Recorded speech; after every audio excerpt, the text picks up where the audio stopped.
The entire technical review panel rose from their seats for a man who had been walked out of the building 40 minutes earlier. He had not resisted when they asked him to leave. He had adjusted the strap of his bag, said 4 words to the woman at the front desk, and pushed through the main entrance into the cold without looking back. The words had not been a threat. They had been stated in the same tone a structural engineer uses when he tells you the load limit of a bridge. 4 words: "This will cost you." Now he sat at the far end of their conference table with a laptop open and the real numbers on the screen, and the people who had let him walk out were looking at data they had not known existed. Declan Carter arrived at the Hartwell Valley Utility Commission on a Tuesday morning when the parking lot was still half empty. He was 47, lean and unhurried, in a dark canvas jacket and work boots worn smooth at the heel.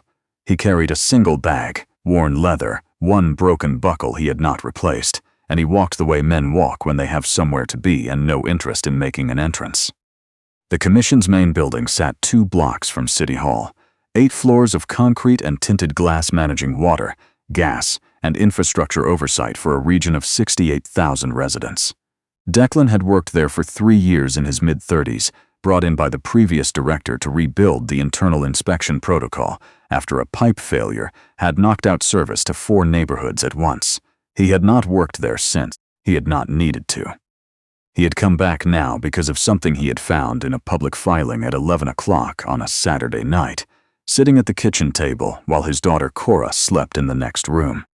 The filing was a quarterly infrastructure compliance report, the kind almost no one read except auditors and people like Declan. He read them occasionally because the commission still used the inspection architecture he had designed, and old habits of verification did not disappear cleanly. What he found in the second appendix of a document published 8 months ago was a corrosion inhibitor dosing record that did not match the pipeline inspection logs he had cross-referenced from the prior fiscal year. It was a small discrepancy, a single column of figures, reclassified under a different code in the 3rd quarter of the previous reporting cycle. It looked like a formatting correction. By 30 days, it looked like a typo. By 90 days, if you were watching the right columns, it looked like a pattern. Declan watched the right columns. He had spent 6 weeks verifying what he found before contacting the commission. Then he had filed 3 formal inquiries through the public compliance portal. He had sent 2 emails to the compliance department. He had left a voicemail for the deputy commissioner's office. None of them received a substantive response. On the Tuesday morning he walked into the building, he had been waiting 22 days since his last unanswered message. The receptionist at the main desk was a woman named Dana Collar. She had held the front-facing position for 4 years and had developed a practiced efficiency at reading the purpose of anyone who came through the door before they reached the counter. She looked at the man approaching, work boots, canvas jacket, single bag, no agency badge visible, and reached a conclusion that satisfied her before he said a word. "Good morning," Declan said. "I need to speak with Commissioner Whitson. It's about the Q3 infrastructure compliance filing." Dana's expression arranged itself into the form of helpfulness that did not actually offer help. "Do you have an appointment?" "No. I've submitted through the compliance portal 3 times and haven't received a response. I'd like to speak with someone in a position to act." Commissioner Whitson doesn't take unscheduled visitors. If you've already submitted through the portal, you'll hear back through that channel. I submitted 22 days ago. The response window is 5 business days. Something in Dana's posture shifted, not toward concern, but toward the patient remove she kept for people she had already decided were not her problem. Her gaze moved briefly across his jacket, the worn bag strap, the absence of anything that read as belonging here. "The compliance team processes those submissions in order. If you'd like to leave your contact information, I can pass it along. You and I both know that note won't reach anyone who can act on it." Dana reached for the phone. 2 floors up, in an office facing the building's interior courtyard, Craig Pemberton was reviewing the morning's internal flagging log when her call came through. He was 54, broad-shouldered, with the easy composure of a man who had held an appointed position long enough to stop thinking of it as temporary. He had served as deputy commissioner for 6 years and had spent the past 8 months managing a situation that required, in his estimation, more careful attention than anything else in his tenure. The situation had a name: Declan Carter. It had been appearing in the commission's intake logs for nearly 7 weeks. The first submission had come through the public compliance portal. Craig had flagged it personally before the compliance team saw it and redirected it to a holding folder only he could open. The second and third submissions had followed the same route. The voicemail he had deleted after listening to it twice. A forwarded notice from the infrastructure audit coordinator had been returned with a notation. Under internal review.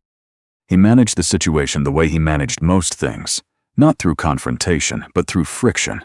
Enough friction, and urgency dissolved. Enough delays, and people went elsewhere.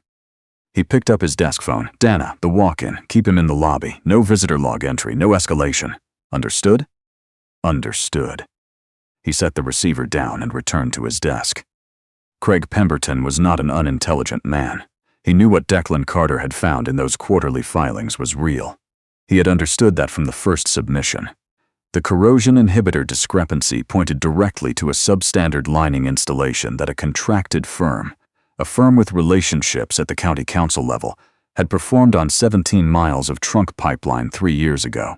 The inspection records had been adjusted, at Craig's careful direction, to reflect a completed remediation that had not happened. The adjustments had been incremental. 3 quarterly reports, small reclassifications, nothing dramatic enough to make a single audit look wrong. Declan Carter was the only variable he had not been able to redirect. On the 6th floor, Commissioner Paula Whitson was reviewing the same quarterly compliance report that had brought Declan to her building. She was 52, deliberate, appointed 2 years ago by the county board on the strength of a record that prioritized measurable process over instinct. She ran the commission the way her predecessor had not, layered approvals, quarterly audits, a chain of oversight she trusted to catch what she could not catch herself. Her chief of staff, Aaron Briggs, knocked twice before opening the door. He was one of 4 people in the building permitted to interrupt her without an appointment. "Commissioner, there's a man in the lobby asking to see you, a Declan Carter. Says it's about the Q3 filing." Paula did not look up immediately. The name registered somewhere at the edge of her attention and did not settle. "Has Craig's office handled it?" "Yes, ma'am. Deputy Commissioner Pemberton has it." She gave a small nod. "Thank you, Aaron." The door closed. It was the kind of small decision that costs nothing in the moment and everything in retrospect.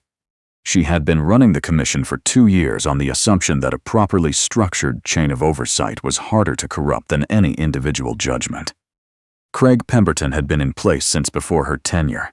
She trusted the chain. That was the entire point of building one. She would not think about that not again for another 90 minutes. In the lobby, the 2 security staff who arrived were polite. They asked Declan to step back from the desk. He did. He shifted the strap of his bag to his other shoulder, looked once at Dana, who was already refocused on her screen, and turned toward the main entrance without argument.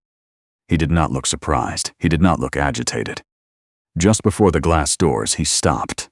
He did not fully turn. He spoke at a volume the desk could hear clearly, and that the 2 security staff would carry with them into the rest of the morning. "This will cost you." Dana did not look up. The officers exchanged a glance and watched him push through into the cold. Outside, the air was sharp and the sky was a flat, even white. Declan walked toward the parking structure at the same pace he had walked in with. He sat in his car without starting the engine. The dashboard clock read 9:17. He checked his phone. 2 messages from Cora's school, a permission form, a rescheduled pickup. A calendar reminder he had set for himself. Cora, hematology follow-up, 4:30. He set the phone face down on the passenger seat. From his bag, he removed the folder he had been building for the past 3 weeks. It was labeled simply HVUC, Independent Findings, Final Submission. He looked at it for a moment, then set it down and rested his palm flat on top of it. He had used every formal channel. He had given them 22 days. He scrolled his contacts to a name he had not dialed in 8 years. Eugene Vance, longest-serving member of the Commission's Oversight Board, 72 years old, the man who had originally brought Declan in. He pressed call. The line connected on the second ring. Declan spoke for less than 2 minutes. He did not editorialize. He described what he had found, in which documents, on which dates, and what had happened to each submission. Eugene Vance did not interrupt. When Declan finished, there was a pause, not a long one, and then Eugene said, "Give me 12 minutes, East Service entrance." Declan looked at the clock. Then he started the car. 14 minutes later, a dark gray sedan pulled up at the east side of the building. Eugene Vance stepped out, tall, slower than he had once been, silver-haired, in a plain wool coat that meant he had not come from home in a hurry. He looked at Declan across the hood of the car and nodded once. "Stay with me," he said. At the service entrance, the security officer on duty recognized Eugene Vance's face before his board badge fully cleared the reader. Eugene signed Declan in on the executive visitor log under his own authority on notation field. Board guest, direct escort. The officer looked at the notation, looked at Declan, and waved them both through without comment. One floor above, Craig Pemberton's secondary monitor flagged the east entrance badge scan at 9:43. He pulled up the log, read the notation, and stood from his desk in a single motion. He straightened his cuffs and walked toward the stairwell. He had 4 minutes, perhaps 5. There was still, he told himself, a version of this morning he could shape. There was always a version. The 6th floor conference room held 9 people when Declan and Eugene came through the door without a knock. The technical review panel had been in session for 40 minutes, working through a capital expenditure proposal for the Eastern District pipeline expansion. 5 engineers, a compliance coordinator, and 2 senior administrators looked up at once. Ruth Ashby, the commission's chief infrastructure inspector, a woman who had been analyzing municipal systems for longer than Paula Whitson had been in public service, recognized Declan Carter's face a full second before she registered the situation. She set her pen down. 2 of the senior engineers did the same. They did not announce him. They rose quietly, in the unhurried way of people acknowledging someone they had not seen in years but had not forgotten. Paula Whitson, seated at the head of the table, watched it happen. The not understanding of it landed harder than anything that had happened to her that month. "Eugene," she said, keeping her voice level, "I wasn't expecting you." "Neither was I," he said, "until 40 minutes ago. I think you'll want to hear what this man has to say." Declan did not take a seat immediately. He set his bag on the corner of the table, removed the laptop and the folder, and looked at no one in the room except Paula. "My name is Declan Carter. Between 2009 and 2012, I was contracted by this commission to rebuild its internal infrastructure inspection protocol. I have not worked here since. 3 months ago, I reviewed your Q3 compliance filing and identified a discrepancy in the corrosion inhibitor dosing records that does not align with the pipeline inspection logs from the prior fiscal year. I submitted 3 formal inquiries through your compliance portal. I sent 2 emails to the compliance department. I left a voicemail for the deputy commissioner's office. I received no substantive response. This morning I came in person and was asked to leave." Paula held his gaze. Beneath the words she was hearing, she also heard the structure underlying them. Every route he had taken ran through the same office that had stood for 6 years between her and what actually reached her desk. The door opened. Craig Pemberton came in with a composed face and a voice already calibrated to occupy the room. "Paula, I apologize for the interruption. Mr. Carter has been contacting the executive office through unofficial channels. We have a compliance intake process for exactly this kind of external submission. There's no need to disrupt a scheduled review session." "There is every reason," Declan said. He had not looked at Craig. He turned the laptop so the screen faced Paula. "This is what your monitoring system actually recorded, pulled directly from the source database this morning. These are the corrosion inhibitor dosing levels for Trunk C, unformatted from the infrastructure ledger. Compare them to the numbers in your Q3 filing." Paula looked at the screen. She looked at the report in front of her. The 2 sets of figures did not match. The gap was not large. It was exactly the size a careful person would introduce across 3 quarterly reports in increments small enough that no single review would isolate them. "Any deviation between raw system output and formatted reporting reflects our reconciliation process," Craig said. His voice had found its professional floor. "That process runs 3 verification steps before anything reaches this table. A discrepancy of this size would have been auto-flagged." "It was auto-flagged," Declan said. "Twice. The system generated compliance alerts in August and November of last year. Both were dismissed through a single user account with the override notation internal review complete. The account belongs to the deputy commissioner's office." The room went still in the particular way rooms go still when no one wants to be the first to breathe. Ruth Ashby, who had been watching Craig's expression since Declan began speaking, stopped watching it and looked at the table instead. Paula closed the report in front of her. She did not look at Craig. "How long has this discrepancy existed in the source data?" 14 months, Declan said. The pipeline section affected, Trunk C Eastern Corridor, serves approximately 68,000 residents. The substandard lining installed 3 years ago has a projected corrosion failure threshold that falls within the next 18 to 24 months at current rates. Paula set her pen down. It did not move again. "Craig," she said. Her voice was quiet in a way that made the room feel smaller. "I'd like you to wait in your office." "Paula, I strongly recommend we follow proper." That was not a request. He looked at Eugene Vance. Eugene looked back at him with the polite, immovable expression of a man who had already decided how the rest of the morning would go. Craig straightened his jacket, turned, and walked out. The door closed behind him with the soft, institutional sound of a building about to change how it operated. Paula turned back to Declan. "Walk me through the full findings." He did. He started with the source ledger, the raw extraction, the kind of output no internal dashboard displayed in formatted reports. He showed her where the discrepancy began. A single reclassification entry in an August quarterly report, one code reassigned in a routing table, the kind of edit that reads as a correction for the first month and reads as a decision by the third.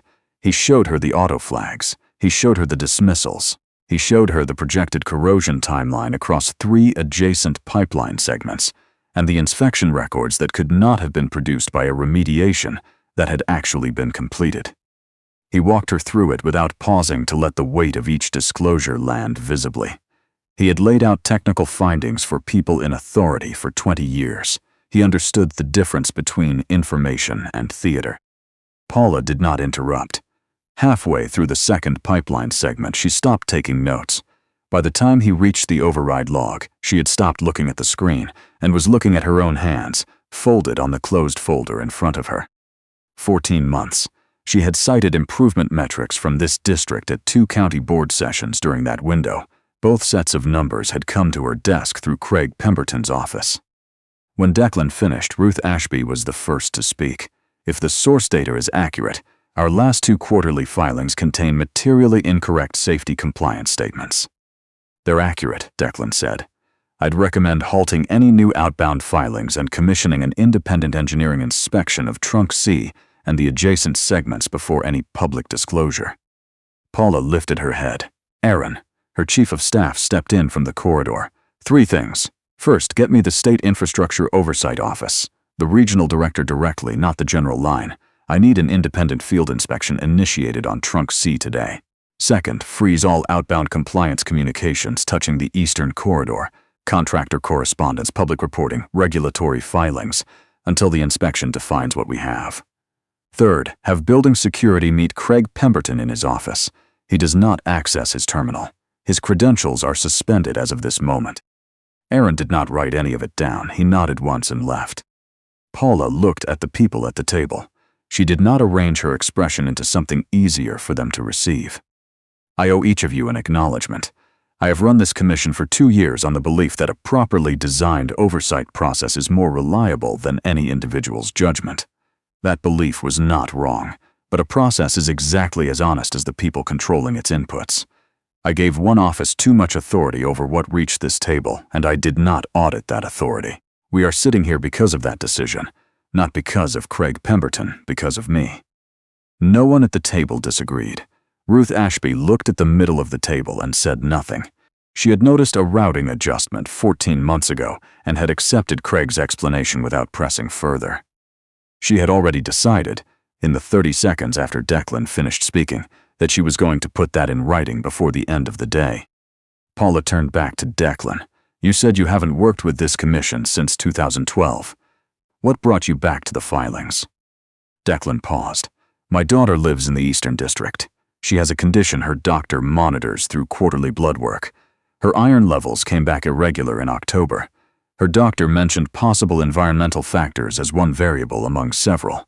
I started cross-referencing the water quality data that week." The room absorbed that without comment. "I came back," he said, "because the inspection protocol being used to obscure what happened is the one I designed. I felt a certain responsibility for that."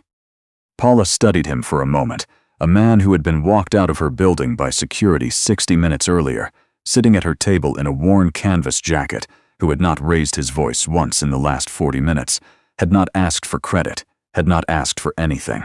He had opened a laptop and shown her the truth her own institution had worked to keep from her. "Mr. Carter," she said, "the independent inspection is going to take time. Remediation, if the findings confirm what you've shown us, will take longer. I'd like to formally engage you as an independent technical consultant for both processes. Scope and terms at your discretion, reporting directly to the Oversight Board. I don't take consulting roles from agencies under active investigation. Then the board can engage you directly, through the Audit Committee. There's precedent for it." Eugene Vance, from the corner of the room where he had been listening without moving, gave a single nod of confirmation.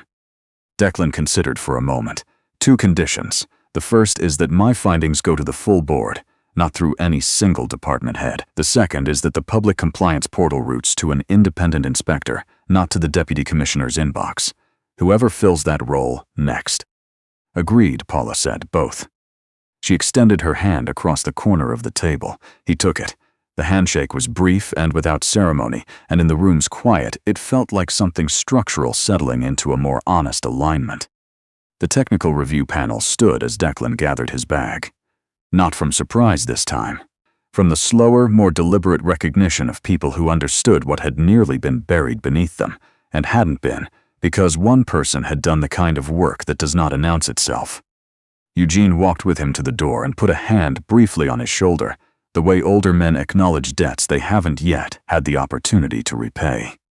Ruth Ashby crossed to Paula's side as Declan stepped into the corridor. She did not sit. She lowered her voice so only Paula could hear. 14 months ago, Craig told me the Eastern Corridor routing adjustment had your approval. I accepted that without verifying. I should have verified. I'm telling you now because when the inspection team asks, I want it on record that I knew sooner than I acted." Paula held her gaze. "Put it in writing this afternoon, we'll handle it cleanly." Ruth nodded and stepped back to her chair. In the lobby, Dana Collar had been at her desk all morning. She had watched, on the small monitoring feed in the lower corner of her screen, as 2 security staff accompanied Craig Pemberton out through the East Service Corridor 35 minutes ago. His jacket had been over his arm. He had not looked at the camera. She had not been told what was happening. She did not need to be. When Declan stepped off the elevator and crossed the marble floor in the same work boots and canvas jacket he had arrived in 2 hours before, she recognized him before her understanding of the situation fully assembled itself. He was halfway to the main entrance before she finished the thought. He did not look at her. He walked at the same unhurried pace he had walked in with, and he pushed through the glass door into the cold afternoon and was gone. She sat with that for a long time. 4 years at that desk had made her very good at reading people in 5 seconds. She had read him in 4. She had been wrong about every part of it. Not about who he was, she understood now, but about the frame she had used to see him. She had built that frame herself, in years of a job that rewarded a certain kind of quick sorting, and it had made her efficient and it had made her small, and the man she had just watched walk out the door had been neither of the things her frame had told her he was. She would think about that for several days before she understood what to do with the thinking. Declan reached his car in the parking structure at 9 minutes past 11. He sat behind the wheel without starting the engine. The calendar reminder was still on his phone. Cora, hematology follow-up, 4:30. He had 4.5 hours, dry cleaning, a grocery run deferred since Sunday, several weeks of technical work ahead if the inspection moved at the pace he expected it to. He started the car and eased out of the structure. Behind him, the commission building sat in the flat winter light, 8 floors of concrete and tinted glass, beginning the slow, careful work of becoming an institution that told the truth about itself. The pipeline beneath the Eastern District had not changed.